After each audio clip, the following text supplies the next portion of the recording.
אני נזכר ברבי נתן, אני רץ ישר לרבנו, אני רץ ישר לרבנו, אני רץ ישר לרבנו, אני רץ ישר לרבנו.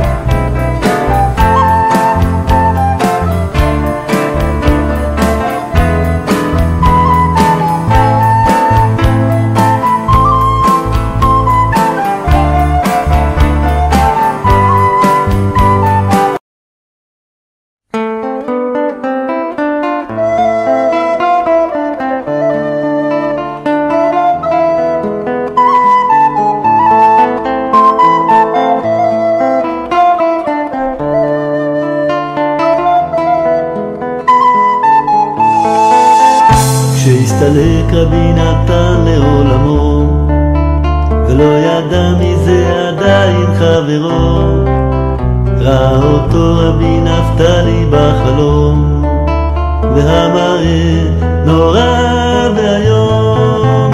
הוא ראה את רבי נתן רץ, אז שאל את חברו הנערץ, ידידי, לאן אתה רץ?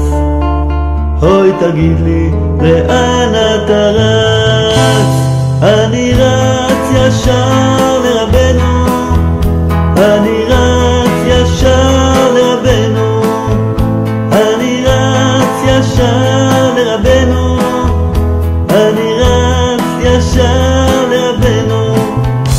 כבר חלפו מאז הרבה שנים, העולם מלא בבלבולים, מפורסמים מטעים את העולם, שהאמת נמצאת רק אצלם. כשחסידים רצים אחר המפורסם, ושוכחים שיש רבנו בעולם, כשהאור נסתר ונעלם. בוקר טוב les amis, shalom, tout le monde, Bezrat Hashem.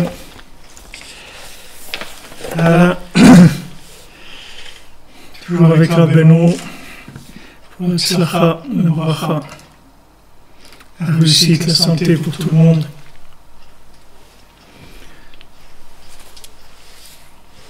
La santé pour Midi, Nissim, Benamou, tous ceux qui ont demandé pour une fois Shlema, qu'ils aient la fois Shlema, qu'il y ait que des bonnes nouvelles, qu'on n'entende que des bonnes nouvelles des autres Hashem. Bracha et tzlacha pour tout le monde. Comme Rabbi nous dit, avec moi personne n'a jamais perdu. Donc, Baruch Hashem, on y va, sûrement à la réussite de chacun, la réussite du clan aussi. Alors on est dans notre Torah 52. Donc hier on a commencé Biur à l'écouter sur Torah 52. Et Bezrat Hashem,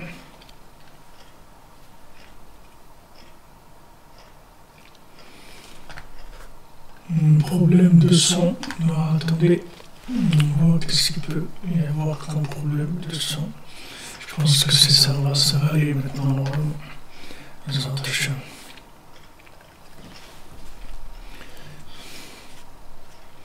Je pense que ça va aller le son.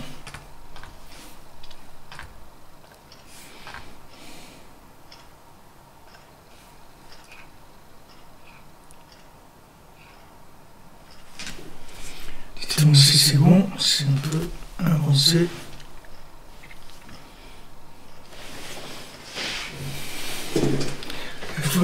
Une fois Shlema Yitzhak Cohen ben Rachel. Dites-moi s'il y a toujours un écho. Comme plus, on commence.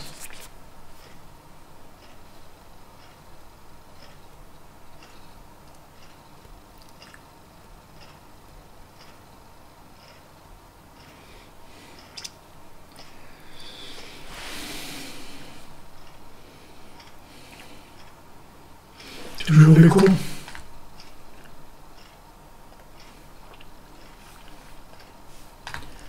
Voyons voir d'où ça peut venir.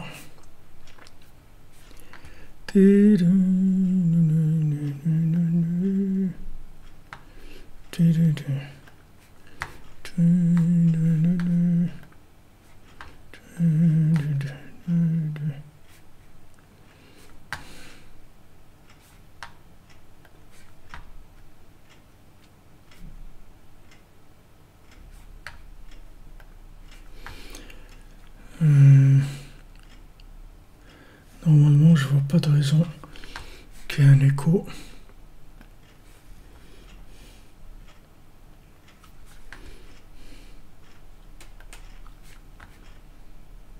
Ok.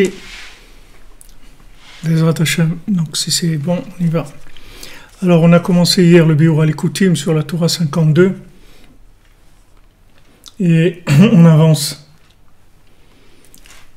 Vérifie encore un petit truc pour voir si le son.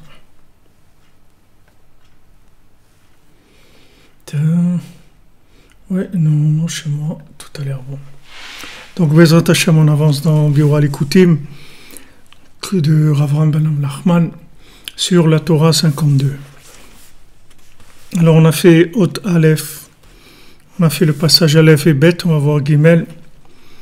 Bama shekatav שעל מנת כן אצלו נשמות ישראל כדי לברוא כל העולמות בשבילם.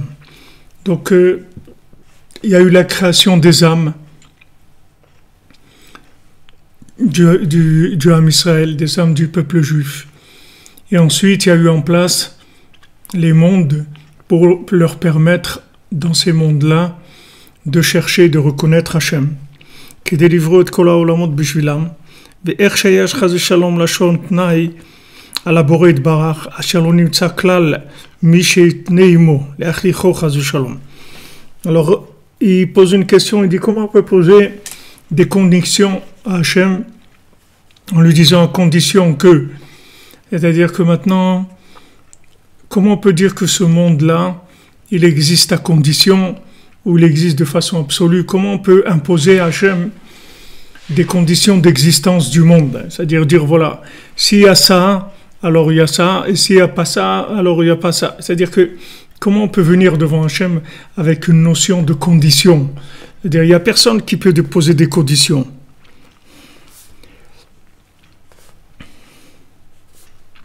C'est-à-dire que maintenant, on ne peut pas séparer le fait que Hachem a voulu créer le monde pour permettre aux âmes de le reconnaître, et le fait qu'il a créé les âmes. Parce que on a dit, voilà, les âmes ont été créées, ont été émanées dans la pensée d'Hachem.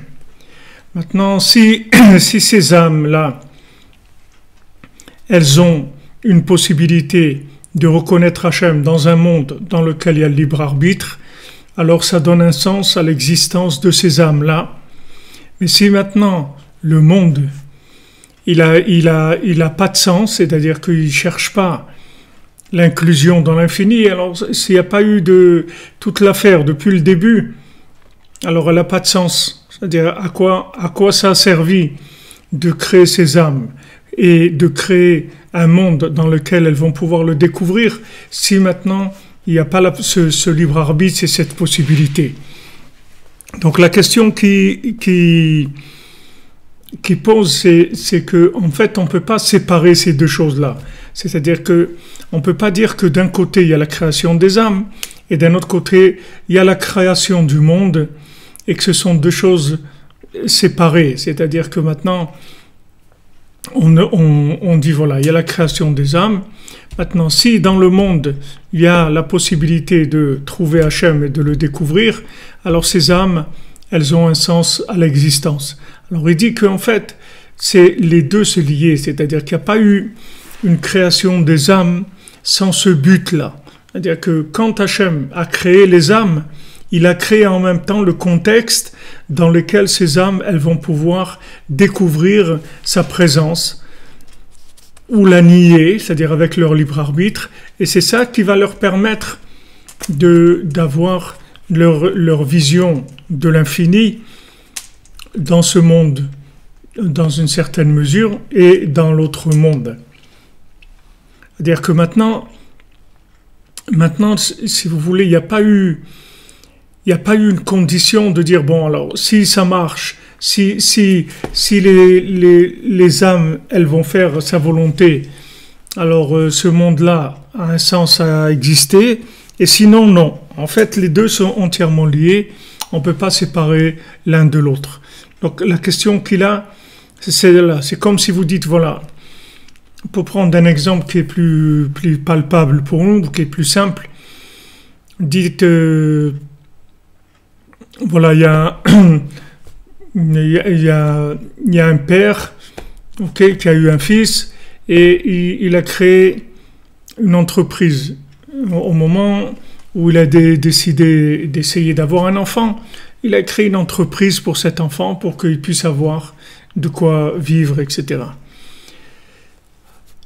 Maintenant, on ne peut pas dire que cette entreprise-là, elle a une existence si ce n'est pas par rapport au fils du père. Puisque le père, lui, toute la raison pour laquelle il a créé cette entreprise, c'est pour que son futur fils, il puisse éventuellement avoir un moyen de vivre à travers cette entreprise-là, de se développer, etc.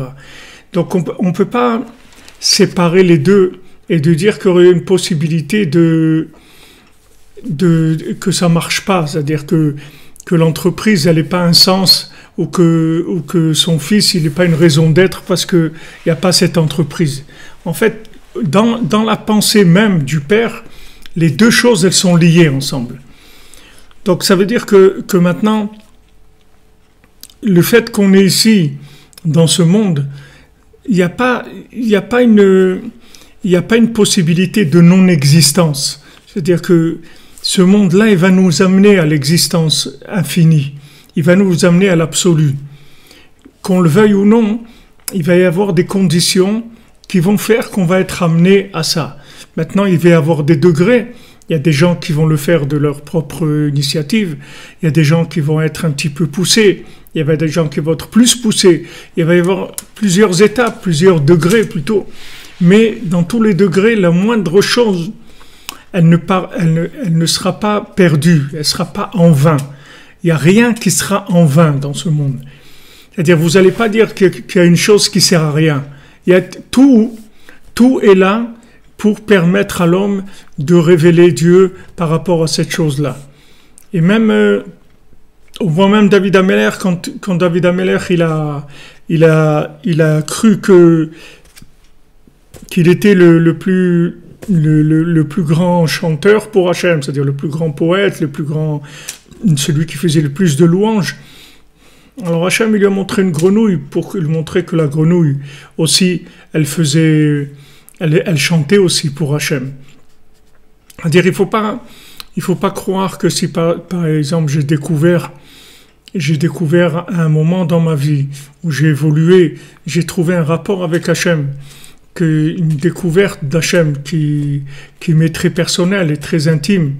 Il faut pas croire pour autant que les autres, eux aussi, il y a personne qui a trouvé, il y a que moi, ou ce que je ressens, je vois des gens, j'ai l'impression qu'ils ressentent pas la même chose, etc. Il faut savoir que tout ce qu'il y a dans le monde, Melo Kolaretz Kevodo, tout ce qu'il y a dans le monde, il n'y a pas un seul élément qu'on peut dire, voilà, cet élément-là, en fait, il sert à rien. C'est-à-dire que dans l'histoire du monde, si on l'enlève, ça sera la même histoire. Non. Le moindre moustique, le moindre petite chose qu'il y a sur Terre, elle a son sens. Maintenant, moi, je comprends pas tout. Ok, je comprends pas tout. Je sais pas quel rave qui avait montré que une fois, il avait dit à ses élèves, il parlait de la providence, et quand il parlait de la providence, ils étaient dehors, et ils ont vu une feuille qui tombait d'un arbre, et qui est venu se mettre sur une fourmi pour la protéger du soleil. Le soleil était très fort. Et il y a une feuille qui s'est détachée et qui est tombée juste au-dessus de la fourmi, sans l'écraser, en lui faisant une petite cabane dans laquelle la fourmi, elle pouvait avoir un peu d'ombre pendant un certain temps. C'est-à-dire qu'il n'y a aucun élément qui n'est pas dans le puzzle. Maintenant, il peut être éloigné de ma conscience, il peut être éloigné de ma connaissance aussi. Je n'ai pas une maîtrise de tout. Mais il y a le tzaddik, il a une maîtrise de tout. Le tzaddik, c'est exactement tout ce qui est dans le monde, à quoi ça sert, c'est-à-dire comment cette chose-là, elle est faite pour servir Hachem. Et un Shabbat où il y avait Rabbi Yechiel, le frère de Rabbeinu, qui était chez lui pour passer Shabbat. Alors il était au début, il n'était pas encore devenu un véritable élève engagé de Rabbeinu. Il était venu passer un Shabbat. Et Rabbeinu, pendant Shabbat,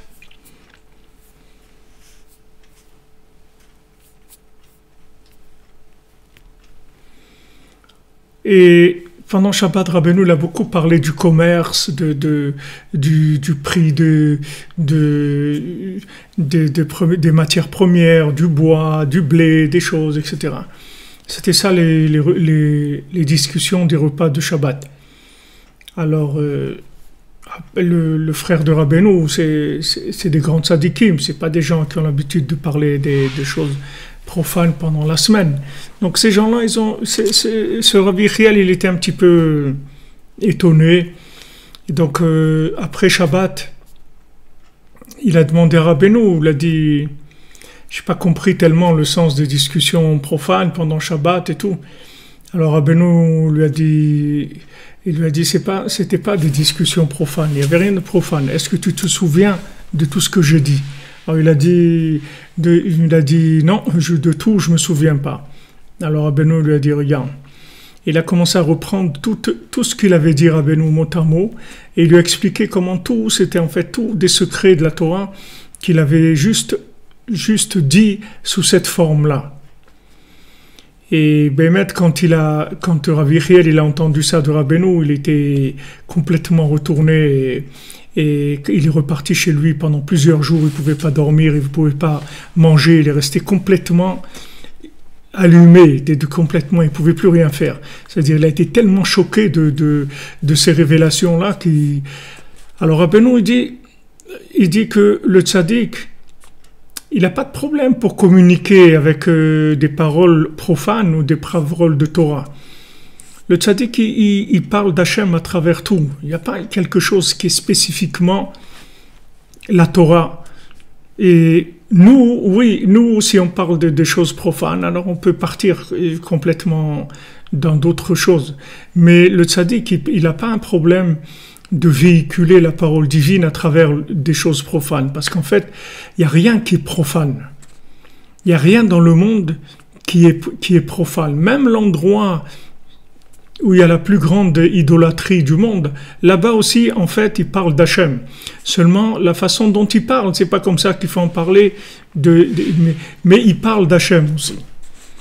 Il parle d'Hachem, il parle que d'Hachem. Tout ce qu'il y a dans le monde, ça parle que d'Hachem. Il n'y a personne qui est en dehors de ça. Donc, si vous voulez, il n'y a pas deux mondes. Il n'y a pas le monde profane et le monde connecté. Tout le monde est connecté. Seulement, il y a des gens qui sont conscients, des gens qui ne sont pas conscients, c'est tout. Mais chacun, il va servir dans toute cette entreprise immense. Bon gré, mal gré, il va quand même être dedans. Donc, il n'y a rien qui est en dehors, si vous voulez. Tout va participer.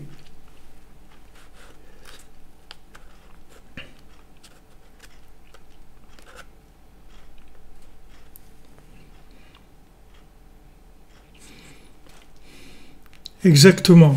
Ce que vous dites que Rabbeinu, il parle que de Hachem, il ne parle pas d'autre chose. Et quand il n'en parle pas de façon explicite, il en parle de façon implicite. Comme dans les contes, ou même s'il va parler de quelque chose qui est complètement profane dans la présentation. En fait, ça, il n'y a rien de profane.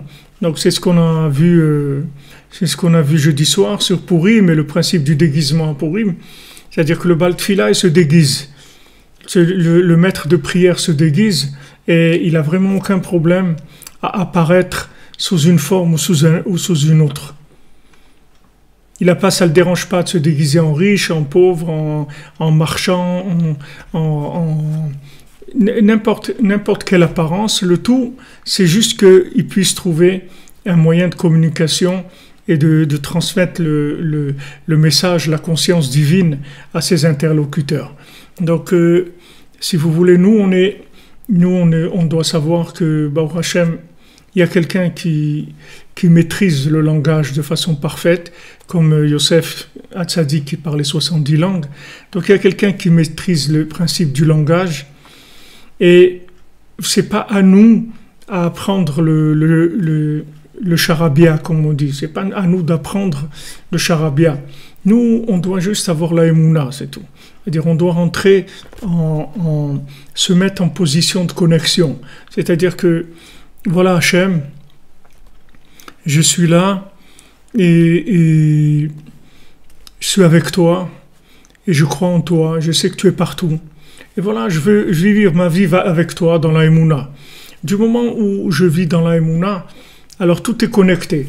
Donc c'est notre Torah. Oui, exactement, comme vous dites, Cédric, c'est Hachem, il prend la forme de ce qu'il veut pour parler à quelqu'un. Mais maintenant, alors, qu'est-ce qui nous manque? Ce qui nous manque, c'est le lien avec Hachem. Donc, c'est la seule chose qui peut nous mettre en retard, si vous voulez. C'est le seul retard qu'on peut avoir. La seule erreur qu'on peut avoir, c'est une erreur de connexion. C'est pas une erreur de communication, c'est une erreur de connexion. C'est-à-dire que maintenant, c'est pas une erreur dans le langage de dire voilà, ouais, c'est parce que j'étudie pas assez, ou j'ai fait trop de sport, ou j'étais trop me promener, ou j'ai trop voyagé, ou j'ai trop essayé d'apprendre d'autres choses que la Torah. C'est pas ça l'approche qu'il faut avoir. L'approche qu'il faut avoir, il faut savoir que Hachem, à travers le tzaddik, il a aucun problème pour communiquer avec qui que ce soit. Seulement le problème, c'est que il faut se connecter, c'est tout. Donc de là, on voit pourquoi Rabbeinu l'incite sur la Hitbodedut, sur le fait de s'isoler, parce que quand on va s'isoler et on va consacrer un moment avec Hachem, en fait, on va se débarrasser des distractions. Qu'est-ce qui s'appelle des distractions? Si maintenant on dit que tout est connecté, alors qu'est-ce qui s'appelle une distraction? Est-ce qu'il peut y avoir une visite à Disneyland qui est connectée et une visite qui n'est pas connectée? Tout à fait. Tout à fait. En fait, il n'y a pas de visite qui n'est pas connectée. Tout Disneyland, il est connecté pour tout le monde. Seulement, si j'ai pas pris le temps de m'isoler avec Hachem dans ma journée, si j'ai pas préparé ma journée avec mon isolement avec Hachem, il va y avoir des communications, des langages que je ne vais pas comprendre, parce que je me suis fait attraper par d'autres façons de comprendre les choses.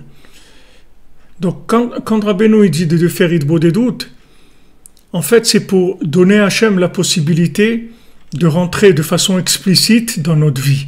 C'est-à-dire que au lieu de nous parler un langage qu'on ne va pas comprendre parce qu'on n'est pas là-bas, alors la même expression, elle va nous toucher.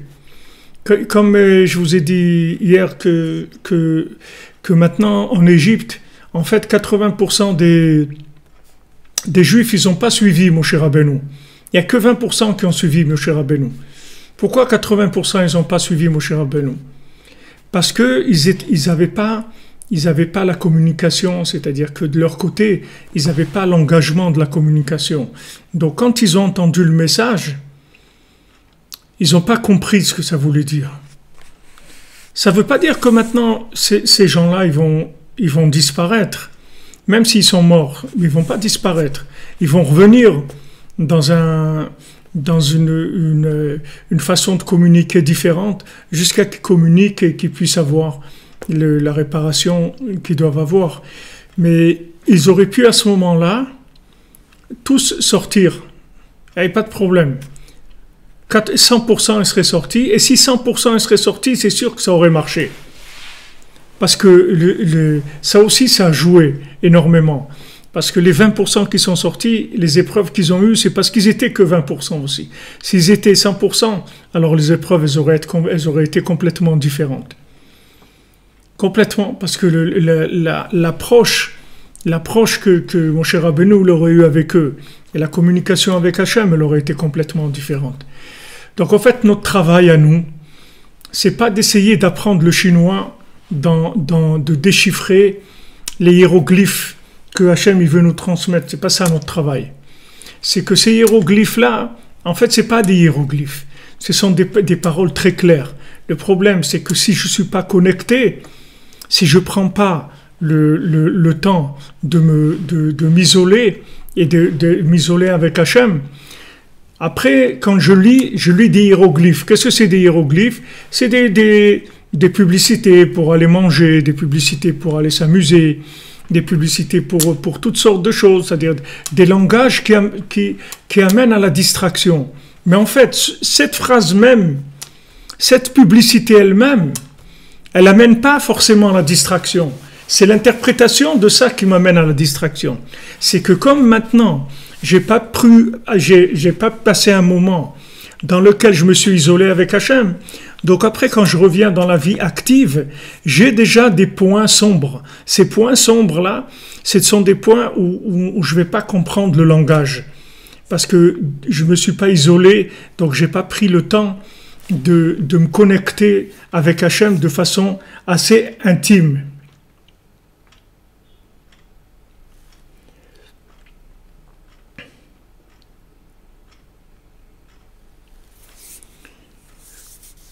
J'espère que ça va, que vous comprenez ce que je veux dire. C'est pas trop abstrait, c'est pas trop compliqué. C'est-à-dire que maintenant, si vous voulez, il y a deux aspects de la vie. Il y a l'aspect de l'âme et l'aspect de l'âme dans la vie active. L'aspect de l'âme pure, c'est dans la Hitbodedut, c'est dans la communication avec Hachem. C'est-à-dire, quand je communique avec Hachem, quand je m'isole avec Hachem, à ce moment-là, qu'est-ce que je fais? Je vais me replonger dans l'idée initiale, dans la pensée initiale d'Hachem, lorsqu'il a créé mon âme. Merci, Mademoiselle Frima. Si c'est clair, ça va. Parce que j'ai des fois, quand je rentre un peu dans Mme Nachman, j'ai un petit peu peur que ça soit trop abstrait. Donc, il y a la communication, si vous voulez, mon moment de communication. En fait, mon moment d'intimité avec Hachem, qu'est-ce que je fais quand je suis en intimité avec Hachem? J'apprends des langages, j'apprends le langage de la communication avec l'infini. Voilà ce que j'apprends. Et ensuite, je sors, je vais dans le monde. Je vais sortir dans le monde. Quand je vais sortir dans le monde, tout va devenir clair. Parce que du moment où j'ai appris le langage, ça va devenir clair. Quelqu'un qui connaît une langue, il n'a pas besoin de regarder les signes du visage ou les mouvements des mains ou les mouvements du corps ou les bruits ou trucs, parce que il comprend les mots, c'est tout. Il n'a pas besoin de voir tout ce qu'il y a autour. Mais celui qui ne comprend pas une langue, il regarde toutes les choses qui peuvent le renseigner sur ce qui est en train de se passer. Et c'est là où on se fait attraper par Esav, c'est par Amalek. C'est là où on se fait attraper par Amalek. Parce qu'Amalek, il va essayer au maximum de détourner le message de manière à en faire un message de distraction, voire un message de consommation pure, d'amener la personne à la consommation, au plaisir pur. Alors que maintenant, ce même message-là, c'est un message divin. Seulement, je le comprends pas. Pourquoi je le comprends pas? Parce que je suis pas arrivé à m'isoler. Donc, quand Rabbeinu il parle de l'isolement, de la hitbodedut et de la communication avec Hachem, il insiste sur l'isolement, parce que l'isolement, il est très important, puisqu'il faut que j'arrête le côté distraction. C'est-à-dire qu'il faut que vraiment je me trouve seul avec Hachem, de manière à ce que ça soit mon âme qui soit en communication avec Hachem. Une fois que maintenant mon âme s'est replongée dans son origine, qui est la pensée d'Hachem, ensuite, je ressors dans le monde, et là, tout devient clair. Tout devient clair. Il n'y a plus ça c'est comme ça, et pourquoi ça c'est comme ci, et pourquoi c'est... Non, toutes les choses, elles deviennent extrêmement claires, extrêmement évidentes. Donc, quand le tzaddik il parle de certaines choses, ou il suit certains événements, alors ces choses-là, elles sont très très claires. Il n'y a pas dedans des choses qui sont floues, qui sont troubles, qui amènent nulle part. Tout est clair, c'est-à-dire que le tzaddik, il amène les gens vers des choses qui sont claires, qui sont triées, dans lesquelles il n'y a aucune erreur possible. C'est-à-dire que vous ne pouvez pas vous tromper. Vous ne pouvez pas vous tromper. Quand Rabbi Nachman, il est au début de ses premières années de mariage, donc Rabbi Nachman, il habitait chez son beau-père. C'était ce qu'ils appelaient à l'époque le Kest. C'était la période où bien sûr, il se mariait à la bar mitzvah, donc c'était vraiment des enfants. Alors, il vivait chez les beaux-parents les premières années. Des fois, ça durait 7 ans, des fois, ça durait 3 ans. Ça dépend des conditions, des couples, des possibilités. En tout cas, Rabbeinu, il était chez son beau-père. Il vivait chez son beau-père. Et il est arrivé que son beau-père, il est la zkara de son père. C'est-à-dire, il y avait le père du beau-père de Rabbeinu, qui était donc décédé. Et son fils, qui était le beau-père de Rabbeinu, il allait faire un repas et des paroles de Torah pour l'élévation de l'âme de son père. Donc ils ont été dans la ville du père, du beau-père, pour faire là-bas cette réunion-là, sur cet événement. Quand ils étaient là-bas, tous les jeunes ils avaient entendu un peu parler de Rabbeinu et tout, ils voulaient parler avec lui, le connaître, etc. Ils attendaient comment ils allaient rentrer en discussion avec Rabbeinu. Et Rabbeinu, il était là, son beau-père lui a dit, alors s'il te plaît, fais des mishnayot pour l'élévation de l'âme de mon père. Ok, Rabbi Nachman dit d'accord, il s'est tourné contre le mur et il a commencé à dire des mishnayot. Il disait des mishnayot et il expliquait, il disait beaucoup. Et bon, les gens, ils attendaient qu'il finisse et tout. Et Rabbeinu continuait. Jusqu'à que c'est devenu un peu honteux. La situation, elle est devenue un peu rigolote. C'est-à-dire que c'était gênant, quoi. Alors, le beau-père de Rabbeinu, je ne sais pas qu'est-ce qu'il a fait comme réflexion. Alors, Rabbeinu, il s'est retourné. Rabbeinu, il était contre le mur, il s'est retourné et il lui a passé la main comme ça devant son visage de son beau-père. Et tout de suite, le beau-père, il s'est évanoui. Le beau-père de Rabbeinu, il s'est évanoui. Alors les gens, ils sont venus, c'est le vacarme, le truc, ils l'ont réveillé, etc. Il a repris ses esprits, il s'est assis, tout ça. Alors les gens lui ont dit, mais qu'est-ce qu'il y a eu? Alors il a dit, quand mon gendre, il a passé la main devant mon visage, j'ai vu mon père, et mon père, il m'a dit, un gendre comme ça, tu lui dis de dire des mishnayot, tu n'as rien trouvé d'autre à lui dire. Un gendre comme ça, tu lui dis ça. Alors, à partir de ce moment-là, c'est là où Rabbeinu, il a commencé à être connu. Les gens, ils ont vu que c'était un grand tzaddik. C'était pas... Rabbeinu, il avait 14 ans ou 15 ans. Mais les gens, ils ont vu qu'ils avaient affaire à quelqu'un qui n'était pas dans la norme courante des jeunes qu'ils avaient l'habitude de voir. Donc le tzaddik, il n'a pas un problème déjà de communication entre l'autre monde et celui-là. Pour lui, c'est la même chose. Ils sont les deux au même niveau. C'est-à-dire qu'il parle là-bas et il parle ici en même temps. C'est-à-dire qu'il n'y a pas deux mondes. Il y a un monde, l'autre est celui-là, c'est la même chose pour lui. C'est là où il y a Hachem, c'est tout. Il y a Hachem là-bas et il y a Hachem ici, c'est tout. Il n'y a pas de différence.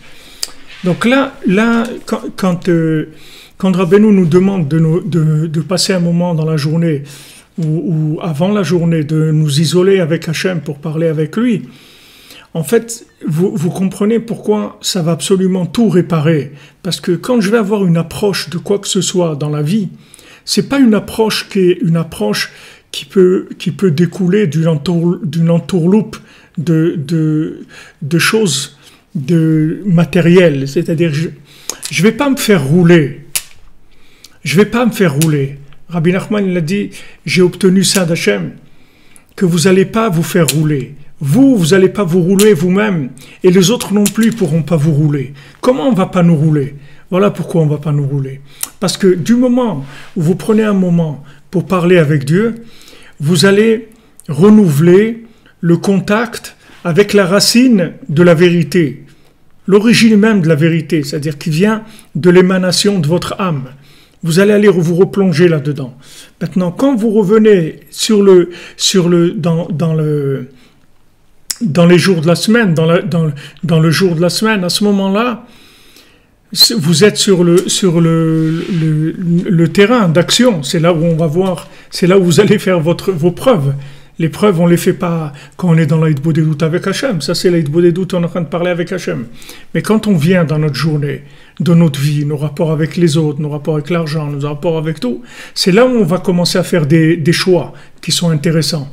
Maintenant, ces choix, ils vont dépendre du degré de conscience que j'ai acquis dans la discussion avec Hachem, du degré de communication. Donc ensuite, après, je comprends le langage d'Hachem dans ma journée. J'ai plus des situations qui ont l'air pas claires et des fois qui sont complètement à l'envers, c'est-à-dire qu'ils peuvent me tromper complètement. Parce que il y a des fois des gens ils disent ouais, mais je savais pas, j'ai fait ça, mais je savais pas. Mais tu peux pas dire je savais pas. Ne crois pas que c'est un alibi de dire je savais pas. Qu'est-ce que tu as fait pour savoir? Qu'est-ce que tu as fait pour savoir? Le Talmud il traite de ça. Est-ce que maintenant quelqu'un qui peut savoir et qui n'a pas fait en sorte de savoir, il peut venir et amener comme argument « je ne savais pas ». C'est-à-dire « je ne savais pas ». Tu pouvais savoir ou tu ne pouvais pas savoir. Si tu étais dans une situation, dans des conditions ou un statut où vraiment tu ne peux pas savoir, alors tu ne peux pas, d'accord, tu ne sais pas. Mais si maintenant il y a eu des appels, on t'a appelé, on t'a parlé ton langage et t'as refusé. Là, c'est autre chose. Tu peux pas dire je savais pas, puisque maintenant on t'a appelé. Pourquoi tu dis je savais pas? Tu pouvais savoir, tu n'as pas voulu. C'est-à-dire que si maintenant tu prends pas un moment tous les jours pour parler avec Hachem, sache que tu vas te planter dans ta vie. C'est une garantie. Il n'y a pas besoin d'être un prophète pour ça. C'est très simple. Parce que si tu veux pas te recharger en vérité absolue, c'est impossible de la trouver dans le relatif. Impossible. Impossible. Le relatif, c'est une salade totale. Tu vas rien comprendre à ce qui se passe. Mais si maintenant tu prends ton moment shabbatique, c'est-à-dire ton moment de connexion avec Hachem, ton moment de communication avec Hachem, après ta journée, c'est un jeu d'enfant. Il n'y a plus de problème. On ne va plus te vendre du faux vin hongrois. On ne pourra pas. Du moment où tous les jours, tu goûtes le vin hongrois, quand tu reviens dans la journée, n'importe quoi qu'on te donne à goûter, tu vas dire, ça c'est du vin hongrois. Ça c'est pas du vin hongrois, c'est tout. Mais comment tu sais? Je sais, j'ai goûté. Rabbeinu dit, c'est ça que l'argument. Quand Rabbeinu dit, vous avez goûté le vin hongrois, c'est pas uniquement...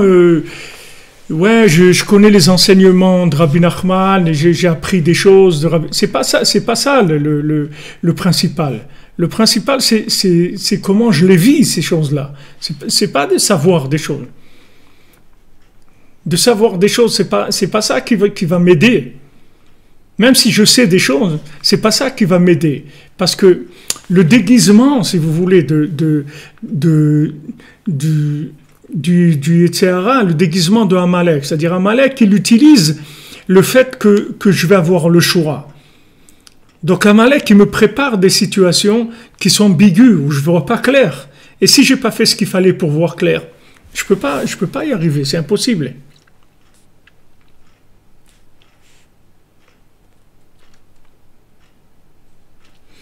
Voilà, il n'y a pas de discernement après dans la journée. M. Idriss dit discernement. Oui, il n'y a pas de discernement. C'est-à-dire, je n'ai pas de discernement. J'ai pas de discernement. Il y a encore pire, c'est-à-dire, il y a encore pire. Il y a ceux qui croient qu'ils ont le discernement. Alors là, c'est encore pire. Parce que celui qui sait rien, alors des fois, il se ramasse, il tombe, il se le relève. Mais celui qui croit qu'il sait, alors là, c'est Astara chez Betocha Astara. Là, la chose, elle a été complètement récupérée. Donc, quand Rabbeinu nous dit de nous isoler un moment tous les jours avec Hachem, c'est parce que c'est ça qui va nous permettre de vivre en connexion, de vivre avec Hachem, de vivre dans les bons choix, c'est-à-dire je vais faire les bons choix. Donc Rabbeinu il dit, quand on va vouloir vous vendre du vin, on va vous dire que c'est du vin hongrois, vous allez dire, excuse-moi, ça c'est pas du vin hongrois. Il dit, mais comment? Il dit, voilà l'étiquette, il dit, non, c'est pas moi je l'ai goûté le vin hongrois. Quand est-ce que tu l'as goûté? Maintenant tu l'as goûté. C'est pas une fois que tu l'as goûté. Vous croyez que vous pouvez vous rappeler du vin hongrois, le goût qu'il a d'il y a 20 ans? Vous n'allez pas vous rappeler. C'est maintenant, c'est-à-dire c'est maintenant, cette nuit, ce jour, j'ai goûté le vin hongrois. Donc quand tu viens me proposer du vin hongrois, je sais que c'est pas vrai. Je sais que c'est pas du vin hongrois. Et si c'est du vin hongrois, je le reconnais, il n'y a pas de problème. Mais ça, ce que tu dis là, c'est pas le vin hongrois, c'est tout. Mais c'est quoi alors le vin hongrois? J'en sais rien. C'est-à-dire que dans la situation, c'est possible que je puisse ne pas voir ce qu'il faut faire. Mais en tout cas, je sais ce qu'il faut pas faire. Déjà, ça, je sais que c'est pas pour moi, c'est tout. Mais alors tu vas faire quoi? Je sais pas, ça viendra. Pour l'instant, ça, c'est pas pour moi. Et d'un autre côté, même si maintenant tout le monde vient vous dire que c'est pas ça, vous allez faire ce que vous avez à faire. Le fils du roi et le fils de la servante.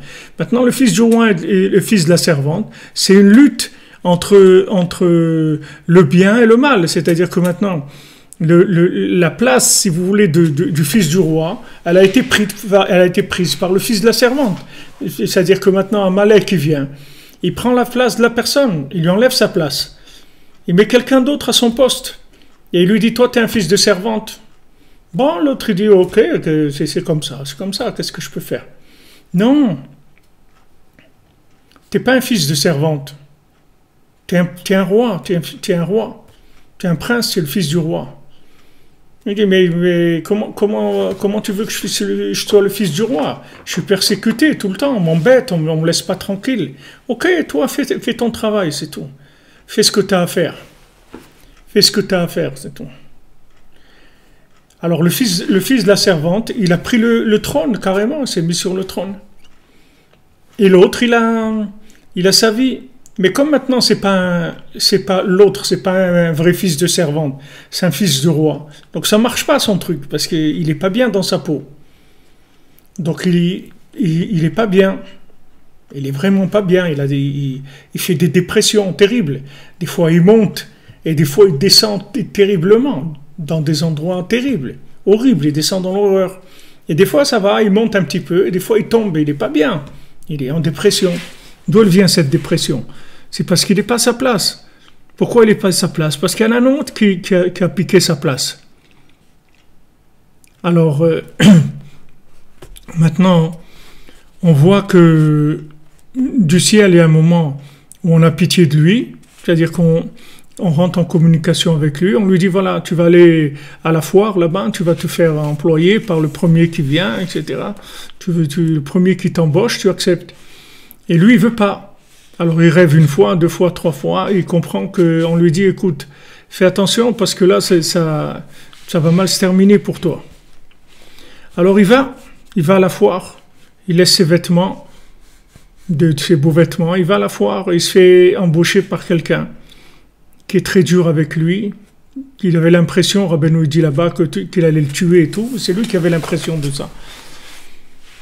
Et doucement, il commence à remonter jusqu'à ce qu'il rencontre l'homme de la forêt et que l'homme de la forêt il lui donne cette petite boîte qu'il met sur les animaux, qui se met à chanter. Et après, il arrive à rencontrer un cavalier avec qui il échange, il lui donne cette boîte et le cavalier lui donne Mevin Davar, Mitor Davar, c'est-à-dire il lui donne le sod de la bina, le sod de la déduction. Et le secret de la déduction. Le secret de la déduction, c'est comment déduire la présence divine cachée qui se trouve dans la matière. C'est ça la déduction. Comment maintenant, quand je vais avoir une proposition de travail, une proposition de mariage, une proposition de déménagement, une proposition de quoi que ce soit, comment je sais déduire que ça c'est vrai ou c'est pas vrai? Comment je vais savoir? Clair, c'est pas clair. C'est de la déduction, c'est pas clair.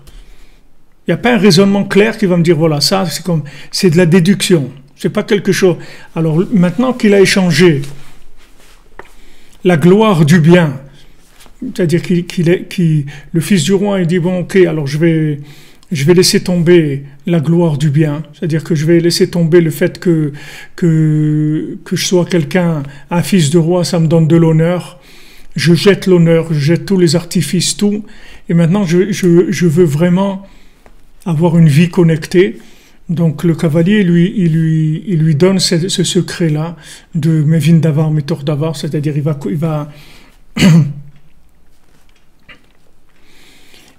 comprendre, il va savoir déduire. Donc dès qu'il a ça, déjà tout de suite, il comprend qu'il va y arriver. Tout de suite, il comprend qu'il va y arriver. Donc il va dans le pays où il cherchait un roi, et il dit voilà, je veux ce poste-là, d'être roi, je me présente. Ah, ils disent, tu sais, il y en a beaucoup qui ont voulu, mais ici c'est un pays où le roi, il était très très intelligent, et il a mis des choses qu'il n'y a personne qui est arrivé à les comprendre, des épreuves terribles. Il dit, il n'y a pas de problème, j'y vais. Alors il dit, comment tu vas faire? Il dit, je sais pas. Comment? Je sais pas, mais ce que je suis sûr, c'est que je vais y arriver, c'est tout. D'où il a cette certitude qu'il va y arriver? Parce qu'il a la bina. D'où elle vient sa bina? Sa bina, elle vient parce qu'il a vu le bien. Il a vu le bien qui est en lui, il en est sûr. Donc c'est fini. Il a plus de doute sur ça. Tant que maintenant il y a un doute, alors on peut se faire, comme on dit, chahuter ou bahuter d'un côté à un autre. On peut nous envoyer d'un côté à l'autre. Du moment où j'ai une certitude du bien qui est en moi, c'est terminé. Il n'y a personne qui va m'arrêter. On peut me faire des épreuves, mais je vais passer les épreuves. Pas de problème. Je ne vais pas lâcher. Terminé. C'est terminé. Comme Rabbi Nachman il dit, peu importe ce qui m'arrivera dans ma vie, il dit, je sais pas où je vais être, mais la communication avec Hachem, je la lâcherai jamais. Ça, je le lâcherai jamais, ça, j'en suis sûr. Une fois que la personne, elle a acquis ça, elle a tout acquis, c'est fini.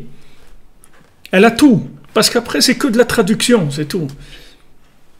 C'est que de la traduction. Les gens qui ont voulu vous prendre votre place, c'est parce que qui part à la chasse perd sa place. C'est-à-dire que la personne, elle n'est pas elle-même tellement convaincue, tellement forte dans son engagement. Alors, la place, elle est un petit peu vacante. Elle n'est pas tout le temps occupée. C'est une place, mais des fois, la personne, elle n'y tient pas vraiment 100%. Alors des fois oui, des fois non. Alors ça fait qu'il y a d'autres qui peuvent nous gêner dans notre vie et nous prendre notre place par le fait qu'ils s'introduisent sur un côté qui n'est pas clair, qui n'est pas engagé. Mais si maintenant je suis engagé de façon claire, il n'y a aucun problème.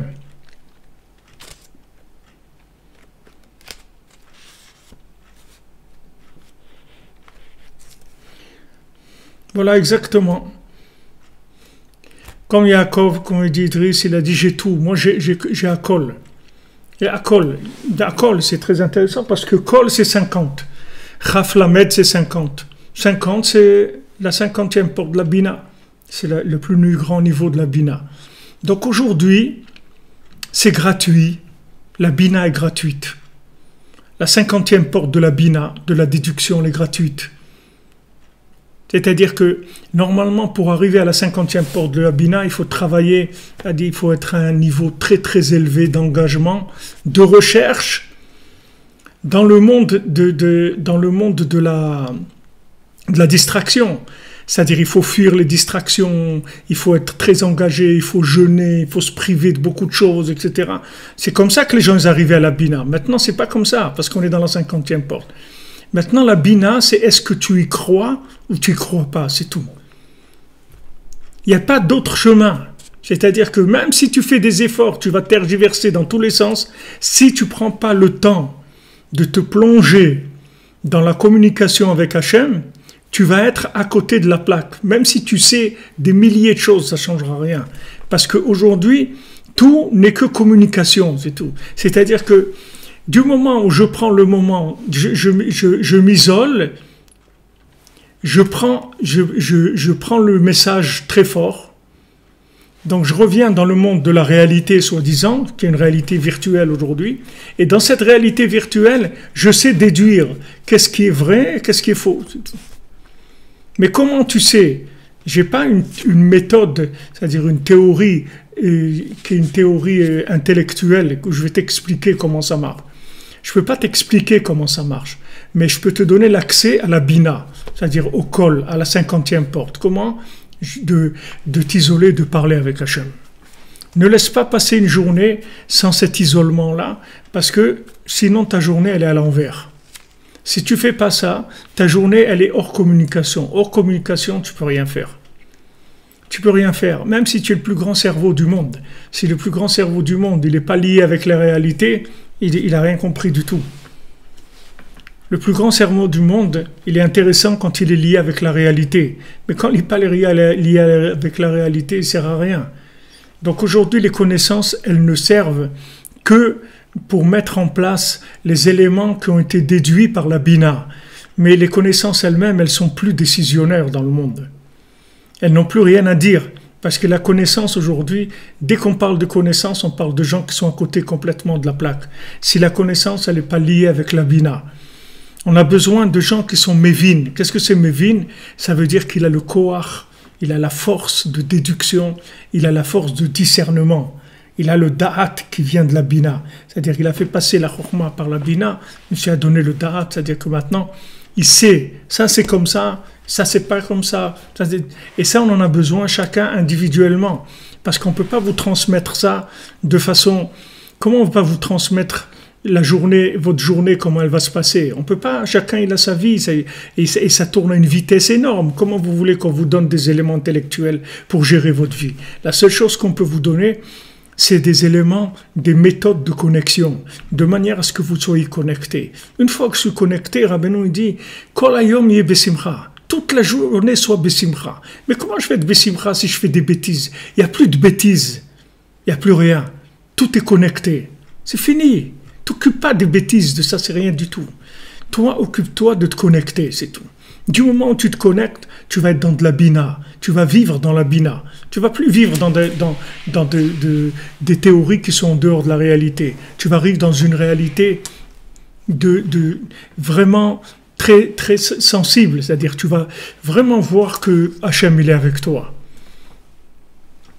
Et tu vas voir qu'à force de voir que Hachem, il est avec toi, un jour, tu vas plus faire des bêtises, c'est tout. À force de réaliser la présence divine, que tu vas voir de plus en plus, tu vas le voir proche de toi, tu vas le voir aux petits soins avec toi, dans chaque chose, tu vas voir comment Hachem il est là, pour t'aider, pour te sourire, pour te rendre la vie agréable, pour t'aider dans tes épreuves, pour te soutenir, etc., pour te faire rencontrer les gens qu'il faut rencontrer, dans les situations qu'il faut. Tu vas arrêter de faire des bêtises, c'est fini. Tu vas arrêter de faire des bêtises. C'est quoi des bêtises? Les bêtises, c'est de jouer avec les distractions de ce monde. C'est ça les bêtises. Alors ces distractions, elles vont disparaître quand tu auras la bina.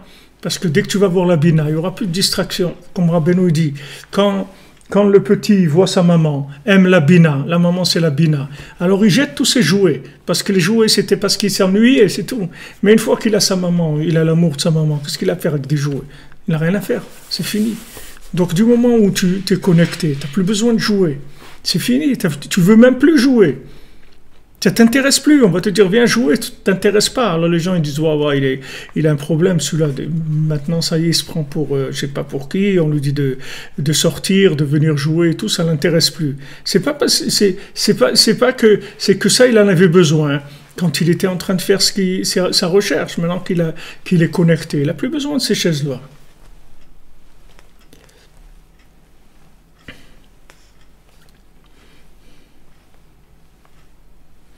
Tout à fait, tout à fait.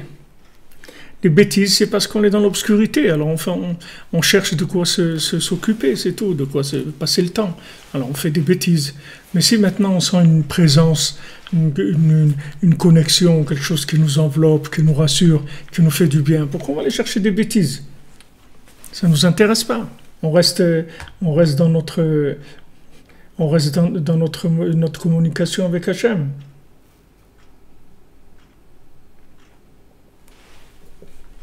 Voilà, toute la journée Bessimcha, Rabbeinu dit.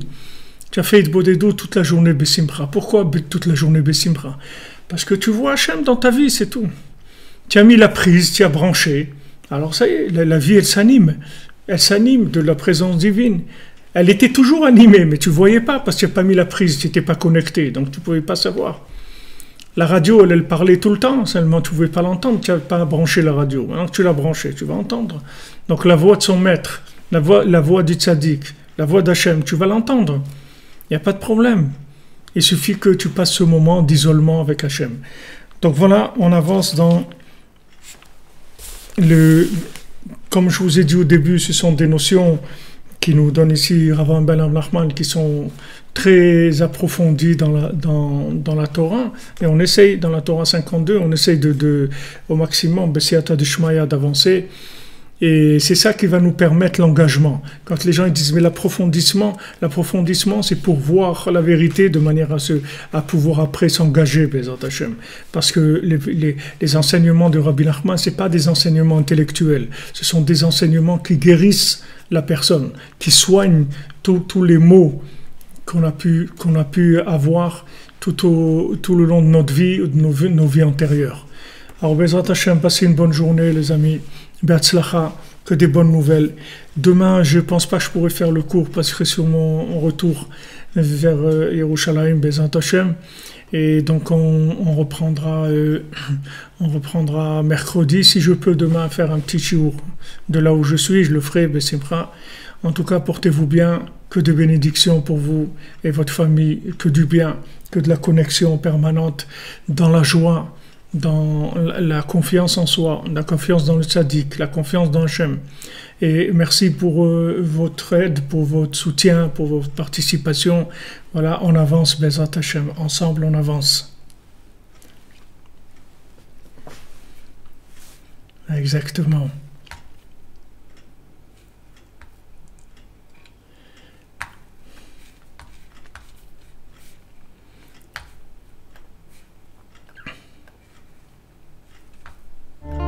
אני נזכר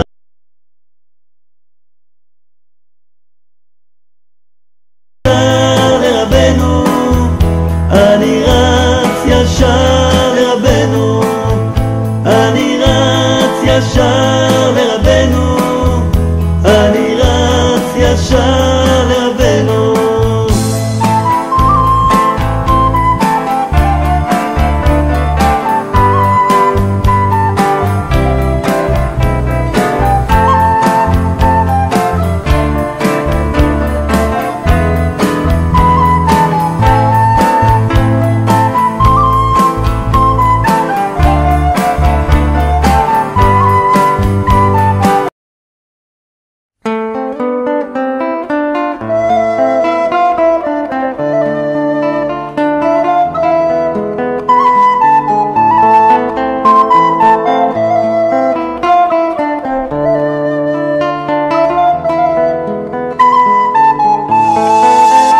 כשהסתלק רבי נתן לעולמו ולא ידע מזה עדיין חברו, ראה אותו רבי נפתלי בחלום והמראה